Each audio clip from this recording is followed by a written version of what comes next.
Good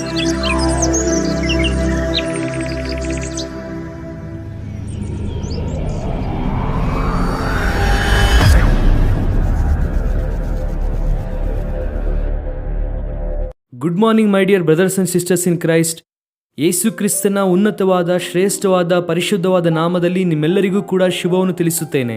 ಎಲ್ಲರೂ ಕ್ಷೇಮವಾಗಿದ್ದೀರಾ, ಚೆನ್ನಾಗಿದ್ದೀರಾ? ನಿಮಗೋಸ್ಕರ ಅನುದಿನ ಪ್ರಾರ್ಥಿಸುತ್ತಾ ಇದ್ದೇವೆ. ನಮಗೋಸ್ಕರವಾಗಿ ಕೂಡ ನೀವು ಪ್ರಾರ್ಥಿಸುತ್ತಾ ಇರುವುದಕ್ಕೆ ನಿಮ್ಮೆಲ್ಲರಿಗೂ ಕೃತಜ್ಞತೆಯನ್ನು ಸಲ್ಲಿಸುತ್ತೇವೆ. ದೇವರು ನಮಗೆ ಕೊಟ್ಟಂತ ಸೇವೆಗಾಗಿ ಸ್ತೋತ್ರ ಮಾಡುತ್ತಾ ಪ್ರಪಂಚ ವ್ಯಾಪ್ತಿಯಾಗಿ ಕೋಟ್ಯಾಂತರ ಜನರನ್ನು ಸಂಧಿಸುವಂತೆ ಅನುದಿನವೂ ಕೂಡ ಆತನ ಕೃಪೆಯನ್ನು ನಮ್ಮ ಮೇಲೆ ಸುರಿಸುತ್ತಾ ಇರುವುದಕ್ಕೆ ನಾವು ದೇವರನ್ನು ಘನಪಡಿಸುತ್ತಾ ಇದ್ದೇವೆ. ನಮ್ಮೊಂದಿಗೆ ಸೇರಿ ಸುವಾರ್ತೆ ಸೇವೆಯ ವ್ಯಾಪ್ತಿಯಲ್ಲಿ ನೀವು ಕೂಡ ಪಾಲುಗಾರರಾಗಿರುವುದಕ್ಕೆ ನಿಮಗೂ ಕೂಡ ಕೃತಜ್ಞತೆಯನ್ನು ಸಲ್ಲಿಸುತ್ತೇವೆ. ಪ್ರತಿದಿನವೂ ಕೂಡ ಬೆಳಗ್ಗೆ ಎದ್ದ ನಂತರವಾಗಿ ಸ್ವಲ್ಪ ಸಮಯ ಪ್ರಾರ್ಥನೆ ಮಾಡಿ ವಾಕ್ಯವನ್ನು ಓದಿ ಒಂದು ಅಮೂಲ್ಯವಾದಂತಹ ವಾಗ್ದಾನವನ್ನು ನಾವೆಲ್ಲರೂ ಕೂಡ ಕೇಳುತ್ತಾ ಇದ್ದೇವೆ. ಆ ರೀತಿಯಾಗಿ ಕೇಳುವುದರ ಮೂಲಕ ನಮ್ಮ ದೇವರು ಎಷ್ಟು ಉನ್ನತನೋ, ತನ್ನನ್ನು ಆಶ್ರಯಿಸುವವರ ಜೀವಿತದಲ್ಲಿ ದೇವರು ಎಂತಹ ಒಳಿತನ್ನು ಮಾಡುತ್ತಾನೆಂಬುದಾಗಿ ನಾವು ಅರಿತವರಾಗಿ ಆತನನ್ನು ಇನ್ನೂ ಹೆಚ್ಚಾದ ಬಲದಿಂದ ಸೇವಿಸುವುದಕ್ಕೆ ದೇವರು ಸಹಾಯ ಮಾಡುತ್ತಿದ್ದಾರೆ. ಈ ದಿನ ವಾಗ್ದಾನಕ್ಕಾಗಿ ಎದುರು ನೋಡುತ್ತಾ ಇದ್ದೀರಾ ಅಲ್ವಾ? ಸತ್ಯವೇದವನ್ನು ತೆಗೆದು 78ನೇ ಕೀರ್ತನೆ 38ನೇ ವಾಕ್ಯವನ್ನು ಓದೋಣ. Psalm 78 and verse 38. ಆದರೂ ಆತನು ಕರುಣಾಳುವು, ಅಪರಾಧಿಗಳನ್ನು ಸಂಹರಿಸದೆ ಕ್ಷಮಿಸುವವನು ಆಗಿ ತನ್ನ ಸಿಟ್ಟನ್ನೆಲ್ಲ ಎರಗೊಡದೆ ಅದನ್ನು ಹಲವು ಸಾರಿ ತಡೆಯುತ್ತಾ ಬಂದನು. But he being full of compassion. ಆತನು ಕರುಣಾ ಸಂಪನ್ನನು. ಈ ಮಾತನ್ನು ಹೇಳಿ ಎಲ್ಲರೂ ಕೂಡ ಒಂದು ಸಾರಿ, ಆತನು ಕರುಣಾ ಸಂಪನ್ನನು, ಫುಲ್ ಆಫ್ ಕಂಪ್ಯಾಷನ್ ಎಂಬುದಾಗಿ ಇಂಗ್ಲಿಷಲ್ಲಿ ಬರೆದಿದ್ದಾರೆ. Our God is full of compassion. ಆತನು ಕನಿಕರ ಸಂಪನ್ನನು, ಕರುಣಾ ಸಂಪನ್ನನು. ಬಹಳ ಸುಂದರವಾದಂತಹ ಮಾತು. ಇಬ್ರಿಯ ಭಾಷೆಯಲ್ಲಿ ಕಂಪ್ಯಾಷನ್ ಎನ್ನುವಂತಹ ಮಾತಿಗೆ ರಕೂಮ್ ಎಂಬುದಾಗಿ ಉಪಯೋಗಿಸಿದ್ದಾರೆ.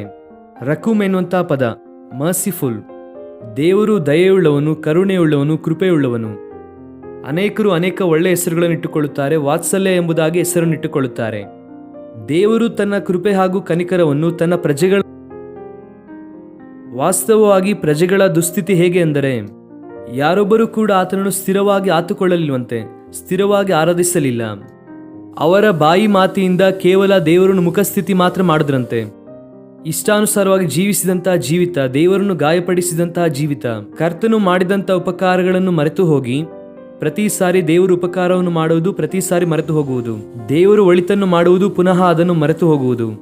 ಅಂತಹ ಸಂದರ್ಭದಲ್ಲಿ ಅಲ್ಪ ನಂಬಿಗಸ್ತರಾಗಿ ಇರುವಂತವರನ್ನು ದೇವರು ಮತ್ತೊಂದು ಸಾರಿ ನೆನಪಿಸಿಕೊಂಡು ಕರುಣಾ ಸಂಪನ್ನನಾಗಿ ದೇವರು ಅವರ ದೋಷವನ್ನು ಏನು ಮಾಡಿದ್ದಾರೆ, ಪರಿಹರಿಸಿದ್ದಾರೆ.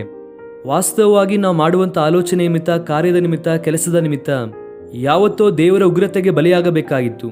ಆದರೆ ದೇವರು ತನ್ನ ಉಗ್ರತೆಯನ್ನು ತೋರಿಸದೆ ಆತನ ಕೋಪವನ್ನು ಅಡಗಿಸಿಕೊಂಡು ಆತನ ಪ್ರೀತಿಯನ್ನು ಇನ್ನೂ ಕೂಡ ಹೆಚ್ಚಾಗಿ ನಮ್ಮ ಜೀವಿತದಲ್ಲಿ ತೋರಿಸುತ್ತಾ ಆತನು ಸುರಿಸುತ್ತಾ ಇದ್ದಾರೆ. ಯಾಕೆಂದರೆ ಇನಿಯಾದರೂ ನಾವು ದೇವರ ಕಡೆಗೆ ತಿರುಗುತ್ತೇವೆ ಎಂದು, ಆತನಿಗೋಸ್ಕರ ಜೀವಿಸುತ್ತೇವೆ ಎಂದು, ನಂಬಿಕೆಯಿಂದ ಆತನ ಕೃಪೆಯಲ್ಲಿ ಮುಂದೆ ಸಾಗುತ್ತೇವೆ ಎಂದು ದೇವರು ತನ್ನ ಕೃಪೆಯನ್ನು ಹೆಚ್ಚಾಗಿ ನಮ್ಮ ಮೇಲೆ ಸುರಿಸುತ್ತಾ ಇದ್ದಾರೆ.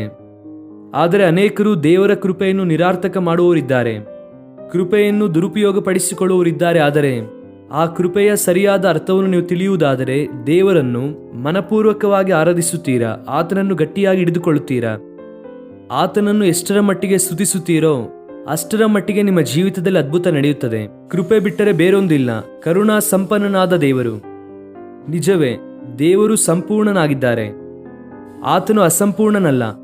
ಆತನು ಏನೇ ಮಾಡಿದರೂ ಕೂಡ ಸಂಪೂರ್ಣವಾಗಿ ಮಾಡುವ ಆತನು ಅಲ್ವಾ? ಸೃಷ್ಟಿಯನ್ನೆಲ್ಲ ಆತನು ಸಂಪೂರ್ಣವಾಗಿ ಮುಗಿಸಿದನೆಂಬುದಾಗಿ ವಾಕ್ಯದಲ್ಲಿ ಬರೆಯಲ್ಪಟ್ಟಿದೆ. ಆತನು ಮಾಡಬೇಕಂದುಕೊಂಡಂಥದ್ದೆಲ್ಲವನ್ನು ಮಾಡಿದನು. ಸೃಷ್ಟಿಯನ್ನು ಆತನು ಮಾಡಿ ಮುಗಿಸಿ ಸಮಸ್ತವನ್ನು ಕೂಡ ಒಳ್ಳೆಯದೆಂದು ದೇವರು ನೋಡಿದರು. ಕೃಪಾ ಸತ್ಯ ಸಂಪೂರ್ಣನಾಗಿ ನಮ್ಮ ಮಧ್ಯದಲ್ಲಿ ಜೀವಿಸುವ ಆತನಾಗಿದ್ದಾನೆಂಬುದಾಗಿ ನಾವು ದೇವರ ವಾಕ್ಯದಲ್ಲಿ ನೋಡುತ್ತೇವೆ. ಯೇಸು ಕ್ರಿಸ್ತನ ಕುರಿತಾಗಿ ಆ ಮಾತನ್ನು ತಿಳಿಸುತ್ತಾ ಆತನು ಕೃಪೆ ಹಾಗೂ ಸತ್ಯತೆಯಲ್ಲಿ ಸಂಪೂರ್ಣನಾಗಿದ್ದಾನೆ, ನಮ್ಮ ಮಧ್ಯದಲ್ಲಿ ವಾಸಿಸುತ್ತಾ ಇದ್ದಾನೆ. ಎಷ್ಟು ಸುಂದರವಾದ ಮಾತು! ಕೃಪೆಯ ಸಂಪೂರ್ಣತೆಯಲ್ಲಿ, ಸತ್ಯತೆಯ ಸಂಪೂರ್ಣತೆಯಲ್ಲಿ ದೇವರು ಸಂಪೂರ್ಣನಾಗಿದ್ದಾನೆ, ಕರುಣೆಯ ಸಂಪನ್ನನಾಗಿದ್ದಾನೆ. ನಿಮ್ಮ ನನ್ನ ಮೇಲೆ ಆತನು ಯಾವಾಗಲೂ ಕೂಡ ತನ್ನ ಕೃಪೆಯನ್ನು ಸಮೃದ್ಧಿಯಾಗಿ ಸುರಿಸುವ ಆತನಾಗಿದ್ದಾನೆ. ಚಾರ್ಲ್ಸ್ ಸ್ಪರ್ಜನ್ ಎನ್ನುವಂತವರು ದೇವರಿಂದ ಬಲವಾಗಿ ಉಪಯೋಗಿಸಲ್ಪಟ್ಟಂತಹ ದೇವಸೇವಕರು ಒಂದು ಸಂದರ್ಭದಲ್ಲಿ ಈ ರೀತಿಯಾಗಿ ಹೇಳುತ್ತಾರೆ, ದೇವರು ನಮ್ಮ ಮೇಲೆ ಸುರಿಸುತ್ತಾ ಇರುವಂತಹ ಕೃಪೆಯು ಬೆಲೆ ಕಟ್ಟಲಿಕ್ಕೆ ಆಗದೇ ಇರುವಂತದೆಂಬುದಾಗಿ ಹೇಳುತ್ತಾರೆ. ಪ್ರಪಂಚದಲ್ಲಿ ಅನೇಕವುಗಳಿಗೆ ನಾವು ಬೆಲೆ ಕಟ್ಟಬಹುದು. ಬೆಳ್ಳಿಗೆ ಬೆಲೆ ಕಟ್ಟುವಂತವರು ಇದ್ದಾರೆ, ಬಂಗಾರಕ್ಕೆ ಬೆಲೆ ಕಟ್ಟುವಂತವರು ಇದ್ದಾರೆ, ಲೋಹಕ್ಕೆ ಬೆಲೆ ಕಟ್ಟುವಂತವರು ಇದ್ದಾರೆ. ಅಷ್ಟೇ ಅಲ್ಲದೆ ವಾಹನಕ್ಕೆ ಬೆಲೆ ಕಟ್ಟುವಂತರು ಇರುತ್ತಾರೆ. ಅಷ್ಟು ಮಾತ್ರವಲ್ಲದೆ ಮನುಷ್ಯರಿಗೂ ಕೂಡ ಈ ದಿನದಲ್ಲಿ ಬೆಲೆ ಕಟ್ಟುವವರು ಇರುತ್ತಾರೆ. ಆದರೆ ಈ ಪ್ರಪಂಚದಲ್ಲಿ ಬೆಲೆ ಕಟ್ಟಲಿಕ್ಕೆ ಆಗದೇ ಇರುವಂತದ್ದು ಏನಾದ್ರೂ ಇದೆ ಅಂದ್ರೆ ಅದು ದೇವರ ಕೃಪೆ. ಬೆಲೆ ಕಟ್ಟಲಿಕ್ಕೆ ಆಗದೇ ಇರುವಂತಹ ಕೃಪೆ, ಅಮೂಲ್ಯವಾದಂತಹ ದೇವರ ಕೃಪೆಯನ್ನು ದೇವರು ನಮ್ಮ ಮೇಲೆ ಸುರಿಸಿ ನಮ್ಮ ದೋಷವನ್ನು ಪರಿಹರಿಸಿದ್ದಾರೆ. ಗಮನಿಸಿ ಪ್ರಿಯರೇ, ಪ್ರತಿದಿನ ಬೆಳಗ್ಗೆ ಎದ್ದ ನಂತರವಾಗಿ ದೇವರು ನಮಗೆ ಕೊಟ್ಟಂತ ರಕ್ಷಣೆಗೋಸ್ಕರವಾಗಿ ನಾವು ದೇವರಿಗೆ ಸ್ತೋತ್ರ ಮಾಡಬೇಕು. ಯಾಕಂದ್ರೆ ಈ ರಕ್ಷಣೆ ಎನ್ನುವಂಥದ್ದು ನಾವು ಮಾಡಿದಂತ ಭಕ್ತಿ ಕಾರ್ಯಕ್ರಮಗಳ ನಿಮಿತ್ತವಾಗಿಯೂ, ಸಾಮಾಜಿಕ ಕಾರ್ಯಕ್ರಮಗಳ ನಿಮಿತ್ತವಾಗಿಯೂ, ಸೇವಾ ಕಾರ್ಯಗಳು, ಧಾರ್ಮಿಕ ಕಾರ್ಯಕ್ರಮಗಳ ನಿಮಿತ್ತವಾಗಿ ನಮಗೆ ಬಂದಂತದ್ದಲ್ಲ. ದೇವರು ತನ್ನ ಕೃಪೆಯ ಮೂಲಕ ನಮ್ಮನ್ನು ರಕ್ಷಿಸಿದ್ದಾರೆ. ಆತನು ನಮ್ಮನ್ನು ರಕ್ಷಿಸುತ್ತೇನೆಂಬುದಾಗಿ ಸಂಕಲ್ಪಿಸಿದ್ದರು. ಆದ್ದರಿಂದ ಆತನ ರಕ್ಷಣೆಯನ್ನು ದೊರಕುವಂತೆ ಮಾಡಿದ್ದಾರೆ. ಯೇಸು ಕ್ರಿಸ್ತನು ಶಿಲುಬೆಯಲ್ಲಿ ಮರಣಿಸಿದಾಗ ದೇವಾಲಯದಲ್ಲಿ ತೆರೆಯು ಮೇಲಿಂದ ಕೆಳಗೆ ಹರಿದು ಹೋಯಿತು ಎಂಬುದಾಗಿ ದೇವರ ವಾಕ್ಯದಲ್ಲಿ ದೃಢೀಕರಿಸುತ್ತದೆ. ದೇವಾಲಯದ ತೆರೆಯು ಮೇಲಿಂದ ಕೆಳಗೆ ಹರಿದು ಹೋಯಿತು ಅಂದರೆ ಅದರ ಹಿಂದೆ ಇರುವಂತಹ ರಹಸ್ಯವೇನು, ಅದರ ಪರಮಾರ್ಥವು ಏನು? ಗಮನಿಸಿರಿ. ಮೇಲಿಂದ ಕೆಳಗೆ ಹರಿದು ಹೋಯಿತು ಅಂದರೆ ಸ್ವತಃ ದೇವರಿಗೂ ಮನುಷ್ಯರಿಗೂ ಮಧ್ಯೆ ಇದ್ದಂತಹ ತೆರೆಯನ್ನು ಹರಿದು ಹಾಕುತ್ತಾರೆ.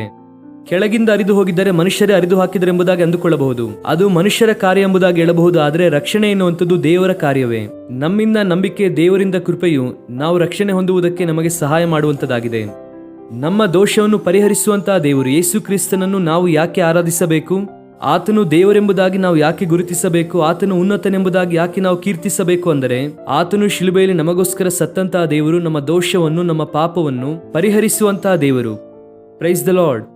ನಿಮ್ಮ ಪಾಪವು ಪರಿಹರಿಸಲ್ಪಟ್ಟಿದೆಯಾ? ನಿಮ್ಮ ಪಾಪವನ್ನು ತೆಗೆದುಹಾಕುವುದಕ್ಕಾಗಿ ಬಂದಂತಹ యేಸಯ್ಯ.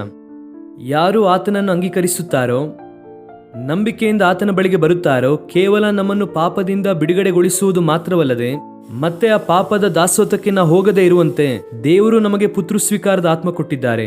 ದೇವರ ಮಗು, ದೇವರ ಮಕ್ಕಳು ಎಂಬುದಾಗಿ ಕರೆಯಲ್ಪಡುವಂತಹ ಆ ಭಾಗ್ಯವನ್ನು ದೇವರು ಅನುಗ್ರಹಿಸಿದ್ದಾರೆ. ಯಾರಾದ್ರೂ ಬಂದು ನೀವು ಯಾರು ಎಂಬುದಾಗಿ ಕೇಳಿದರೆ ನಾವು ದೇವರ ಮಕ್ಕಳೆಂಬುದಾಗಿ ಹೇಳುವಂತಹ ಆ ಸೌಭಾಗ್ಯದಲ್ಲಿ ದೇವರು ನಮ್ಮೆಲ್ಲರನ್ನು ನಡೆಸಿದ್ದಾರೆ. ಅದಕ್ಕೋಸ್ಕರವಾಗಿ ನಾವು ದೇವರಿಗೆ ಸ್ತೋತ್ರ ಮಾಡಬೇಕು. ಆತನು ತನ್ನ ಉಗ್ರತೆಯನ್ನು ಪ್ರಕಟಿಸದೆ ಅನೇಕ ಬಾರಿ ತನ್ನ ಕೋಪವನ್ನು ಅಡಗಿಸಿಕೊಂಡಿದ್ದಾರೆ ಎಂದು ವಾಕ್ಯ ಹೇಳುತ್ತಾ ಇದೆ. ಇಷ್ಟೊಂದು ಕೃಪೆಯುಳ್ಳ ದೇವರನ್ನು, ಇಷ್ಟೊಂದು ಮಹಿಮೆಯುಳ್ಳ ಉನ್ನತನಾದ ದೇವರನ್ನು ಆರಾಧಿಸುವಾಗ ಬಲವಾದ ಕಾರ್ಯ ನಮ್ಮ ಜೀವಿತದಲ್ಲಿ ನಡೆಯುತ್ತದೆ. ಈ ದಿನ ಈ ವಾಗ್ದಾನವನ್ನು ಕ್ಲೇಮ್ ಮಾಡಿಕೊಂಡು ದೇವರಿಗೆ ಸ್ತೋತ್ರ ಮಾಡಿರಿ. ಕರ್ತನೇ, ನಿಮ್ಮ ಕರುಣೆಯನ್ನು ಯಾವಾಗಲೂ ಕೂಡ ನಮ್ಮ ಮೇಲೆ ಸುರಿಸಿರಿ ಎಂದು ಕೃತಜ್ಞತಾ ಪೂರ್ವಕವಾಗಿ ದೇವರನ್ನು ದೃಷ್ಟಿಸಿರಿ. ಬಲವಾದ ಕಾರ್ಯವು ನಿಮ್ಮ ಜೀವಿತದಲ್ಲಿ ನಡೆಯುತ್ತದೆ.